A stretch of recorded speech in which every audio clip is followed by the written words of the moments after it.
you at 8 hands. You have to, every one of us is having multifaceted needs. So you have to let them go out, come out. As well, you have to control. You should be, very swift in controlling the situation and then raising it up. And this is all about so that's how I have, thought of working on this. So I could equip me a little bit and these works are here. So I'm glad here.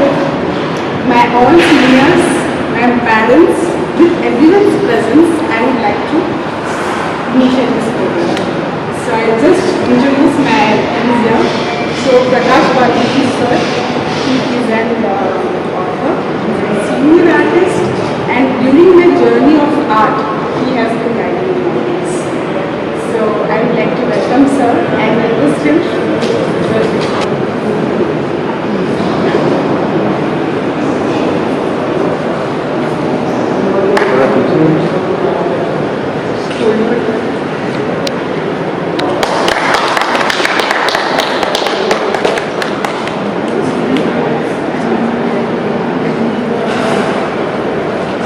Welcome sir.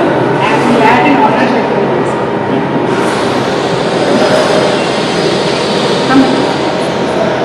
And then we have here Shri Pramod Indurao sir, who is a vice president at CPA. And beyond this, he is a patron. He is leading that to promote artists and young artists especially. So he has been giving me backup always. So I really appreciate his presence and honor.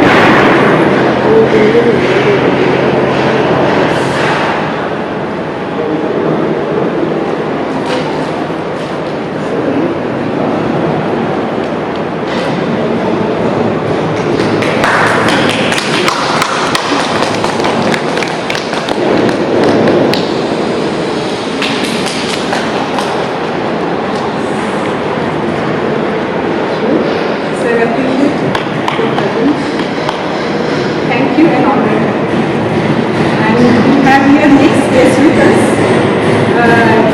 Rajveer sir. He is an ex-scientist in chief of CSR lab of our India. And beyond this, my career as environmentalist and scientist. So he has always guided me. And today, whatever I am in my science was because of sir's guidance. And I am very glad. And along with I have achieved my also. So very happy and honored.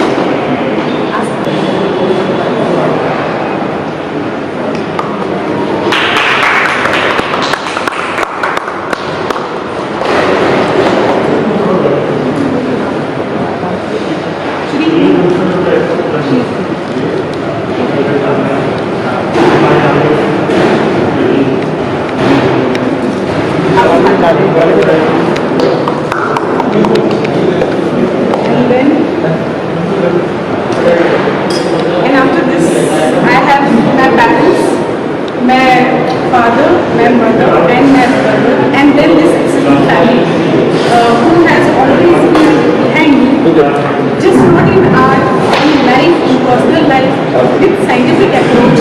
They are giving full freedom, and whatever I am in my life is all because of my parents, my family. With extended family as well, my Shivashni, Sriraj, and all such patrons, seniors who have made me strong whatever I am. And I'm really glad to share my experience.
So we have veteran artist and renowned author Prakashji Bal Joshi sir. He is gracing this occasion at the contemporary arts exhibition of upcoming budding artist Radhika S. Pawar here at Nehru Center Art Gallery, Worli. So he has got some very interesting insights about the exhibitions that is showcased today. Let's hear from him, sir. See, I have been witnessing so many contemporary art exhibitions. I find this something very distinct because it's not merely artwork on canvas, but it goes beyond. I know Radhika for quite a number of years. We have exhibited together in New York, Singapore, and she has been developing this particular category of work where she is exploring ancient statues of gods and goddesses and bringing them on canvas. She has excelled in her efforts, and what is more important is, to me, she is actually tracing her own roots. These are not only individual roots she is searching, but as an Indian, she is trying to search the history of art in Indian subcontinent. And as you see, some of these works which have been exhibited, some of the statues, though they were carved by Indian artisans, many of them have vanished from Indian coast. They have gone to the other sectors, other countries. We have vanished, we have lost them.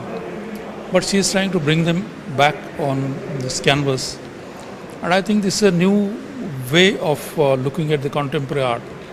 This is not merely copying from the old statues, but she is connecting present situation with historical background. So I think this exhibition will go a long way. As I see that many Indian artists, they are exploring their own roots.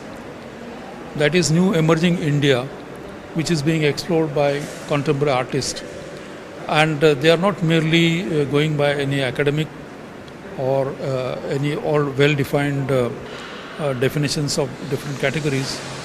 But this is research in India, and artists are playing a significant role in it. And this particular exhibition, I think, is one step ahead. That's great. Nice to hear from you, sir.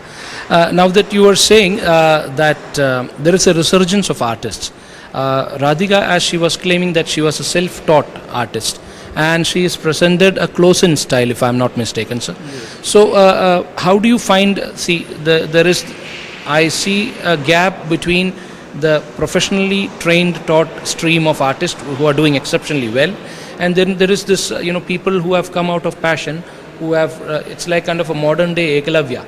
For they learn yes. from gurus like you outside the curtain. Yes, how do you see that thing coming up? I can say that, see, in art, what is more important is the feelings. Feelings are very important.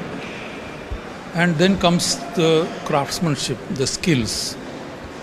So, artists like Radhika, who are self-taught, they may be lacking a little bit in skills, but skills can be acquired. It requires practice and a little bit of academic background, which she has already, over the years, she has already fine-tuned her work. And this is the way they are. But what is more important is the concept behind her work. That concept always very important. And I think the Indian artists, they have found the real motive and concept behind their work to search their own grassroots. That's great. It's a good future ahead. Sir, now it's a time of digital era. So there are people who profile themselves at the digital platforms as well. Great art forms that we could see. And then we have this contemporary arts which is on acrylic, on canvas, or many other mediums. So how do you see both going? Is it say towards the the traditional, conventional methods are going to a dead end or something? Is it the digital will overtake them then? Or how do you see the entire panorama changing, sir? No, see, if you see the history of art for last, say, about 300, 400 years, I'm not going back too much, but we have seen that the technological intervention has always prevailed.